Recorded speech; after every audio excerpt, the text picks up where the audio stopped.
Got any tinfoil over there throughout? I got a What conspiracy. I got a theory. Conspiracy All theory. right. I like Ready? it. Ready? Yep. Okay. There's a report out that says next year Sony is going to ship a PlayStation 5 with a detachable or an external drive, right? I hope for it's their an disc. HD DVD drive.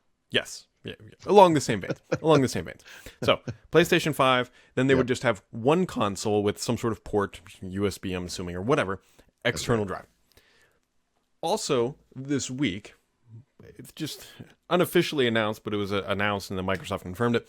They're making DRM changes to how disc-based games, specifically Xbox One and Series S and X, might bleed into this a little bit. How often they check online, with the concept being that, hey, it's going to be easier to play these older games with a disc on your console. So, here's the conspiracy theory throughout. You ready? Okay. Yep. Buckle up, saddle in, Tay tables, Tay, what are they Tray called? tables in their upright positions. Yes. Yeah. Yep, upright position.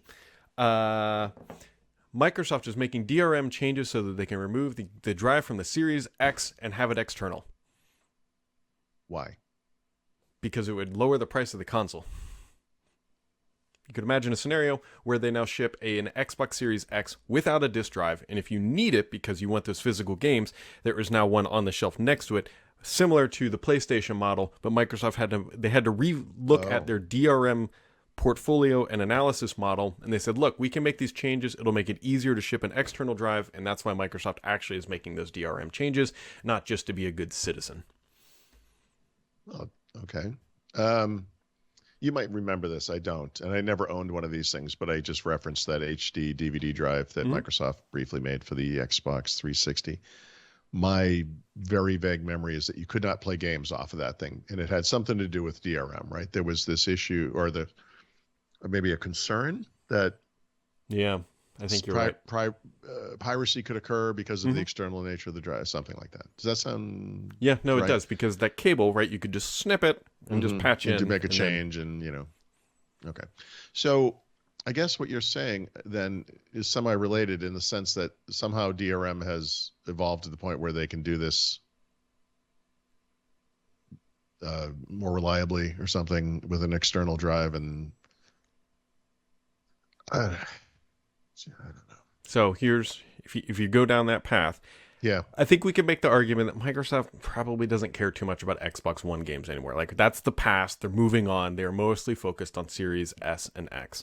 As Yeah, of they right should now, those those game type, let's be honest, if you have a Series S and X, you have to be connected to the internet. That's a baseline requirement anymore. Yeah, they don't really market it like they tried to for the Xbox One, but No, they don't. But you have to. Like, let's be honest. yeah, and yeah. a lot of games, you'll even put the disc in, and the first thing you have to do is download a massive update. Oh my and God, so yeah. they likely revamped the DRM profiling that they do. Okay. It's like, okay, yeah, the disc getting that information stolen is not optimal, but we have ways around that. And every console has to be connected to the internet. And when they activate through that methodology, we can then, protect the assets at that point. Look, we're moving inexorably to a world in which there are no discs for games, for starters. I mean, just duh. I started not buying discs on the 360. It was that long ago. I never bought a game on disc for the Xbox One, other than Microsoft gave me some for review, and I loaded one just to see what it was like. That kind of thing. It was whatever the Rome, whatever that was, one of the launch titles. I've never bought a game other than digitally ever since. I mean, I get it. I get why people might want to and whatever, but the reality is, even when you have a game on disc, you're pretty much installing something to the drive. In fact, Yep. in many cases, you're installing the entire game. And then, like you said, those day one updates are bigger than the game in some cases. So I don't know what you're saving there by having it on disc. I don't know. That's my theory, Thurrott. Yeah. Well, and we're also moving to game streaming. I mean, we're not even, digital this is just like, music. I mean, digital music from iTunes and other places replaced CD music. And now everyone's using streaming music, and everyone asterisks. I know it's not everyone, but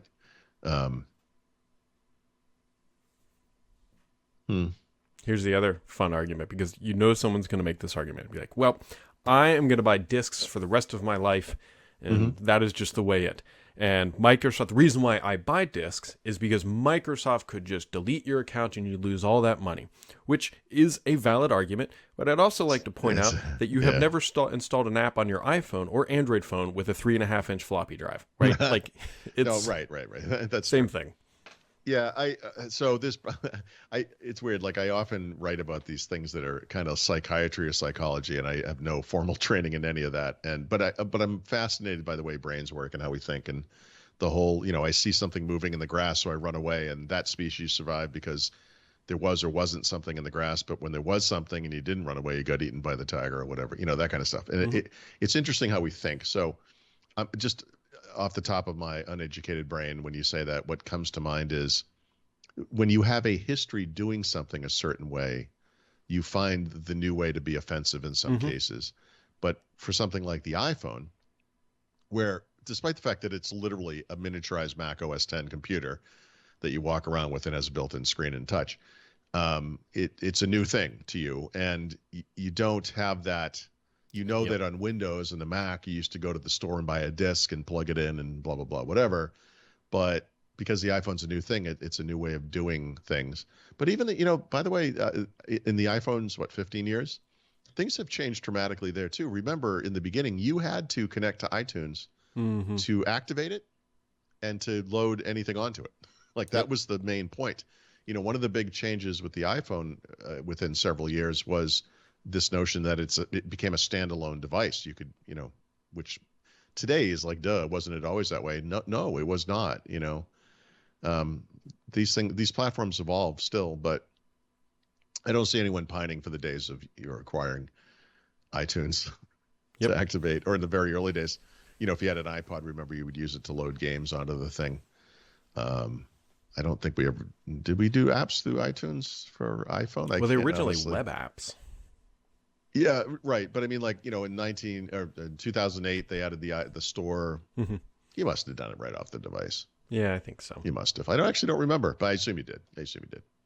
Here's my other conspiracy theory. Yeah. Because why? If one's good, two's better. I don't think we'll see an iPhone redesign next year. Wow. Well, okay. So, but what do you think about the iPhone non-Pro moving to this non-notch, whatever it's called, dynamic island thing? That's a different one. Well, maybe, but so take a step back. iFixit came out with their usual report, like they always do, and they said actually the iPhone 14 was a complete redesign internally, and it's actually way more repairable than the 13. Like everything, the front and back both come off, and giving you exposure to all the internal parts. Yeah. Yep. Basically, it's the biggest redesign internally since the 10. But when you look at it, it's exactly the same as the 13. Yeah. Yep. So you're almost certainly right, and the reason all you have to do is know anything about Apple. The current design debuted with the iPhone 12 with the flat sides. Yep. The iPhone 11 had the curved sides, and the curved side that started with iPhone 10. I'm trying to think if it went back before that. Did the 8? No, the 8 had its own design. So we'll call it the iPhone 10. So actually, that didn't last very long, did it? I felt like that was an interim thing. Like, I think the curved sides were something from the iPhone 8, 7, 6. Yeah. I think that would have been it. And then they transitioned to the style, but they kept the sides for 2 generations. And now we've had 3 generations of flat sides. We're definitely due for another year of this. The question is going to be whether the Don Pros pick up this dynamic island nonsense. I don't know. Yeah. Yeah. But anyways, because they did all that effort to redesign this thing internally, they're not going to just scrap that after a year. I would be shocked if they did. Apple never scraps anything after a year. They don't scrap things after 3 years. Yeah.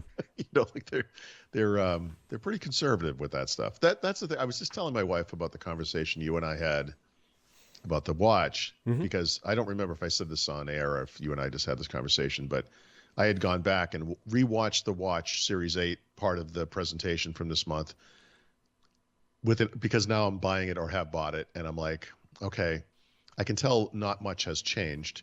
Let me go back and watch the one before that. I watched the Series 7 part from last year, Same thing. Not a lot going on. I went back 2 years. I watched the part about Series 6. Same thing. You have a Series 4, I think you said. And it's interesting how not much changes year to year, but whenever you do upgrade, probably because the battery dies, next year maybe. If you get a Series 9 or wherever you're at in life when that happens, that will be a good upgrade for you. And I think that's how Apple thinks. It's a smart way to think.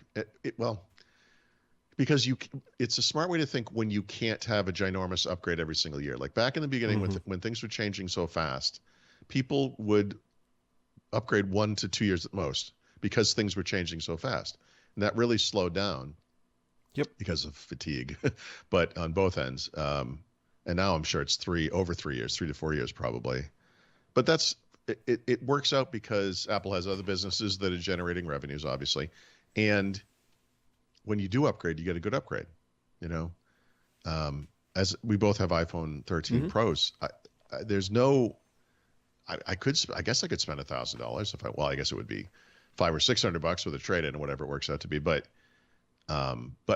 is there that much value in one of these new devices? I mean, not even close. No. Next year, maybe. The year after that, maybe. I'll take it year by year, I guess. But I don't know. Yeah. I don't know. We'll see. That's all the tinfoil I've got for today. I mean, it's a lot. Yeah, didn't have a chance. Laurent had written up the Sony story with the external drive. I'm a little confused by this. I thought what you were going to say, interestingly, because we just talked about Apple Watch again, was as you know, and as I'm sure others do, when you get an Apple Watch, you get this shell of a box that has boxes in it, and the boxes in it have different things. And so you get a box that has like the watch, and right, and then you get another box that has the band, and it's a lot of packaging, but but they kind of throw it together. So the way I bought it, they would have done this at the store, but I bought it from the local store and they shipped it to me. Same thing. It doesn't matter. But I was wondering, like, if Sony and now I guess Microsoft would consider doing the same thing. Like this, they could save a lot of money in some ways on packaging if they didn't ever bundle the drive with the unit, but you got that bundle when you ordered it, whether it came in the mail or if you bought it in a store and it was just handed to you as 2 boxes. I don't know, maybe. I mean, it's an interesting reflection of where the world's going. Like I said, I mean, actually, I don't know this for a fact. In my case, I've only purchased digital. I would imagine most game sales these days are digital, except when grandma buys you something for Christmas and you wonder what this shiny thing is.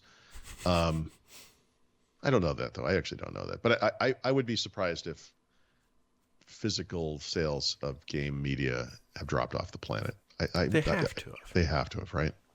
I mean, why? I know there's reasons why. It seems like they have to have. But it's just so much like when I paid my annual gratification. When I paid my annual Call of Duty tax this year, all it was like 3 button clicks. Like you find the thing. Right. I don't want to play Call of Duty after I drive to Best Buy, which is 25 minutes away, stand in line, interact with a human being I can't stand, get back in the car and drive, and then sit there you grinding away while it installs. And no. And running for that matter. Like if you want to continue to play, you got to get up off the couch. Like what year is it? Bend over. We could all bend over first. I know Ryan Paul's laughing. Putting DVDs. It's a Bill Byrne joke. The real hero. Mm-hmm.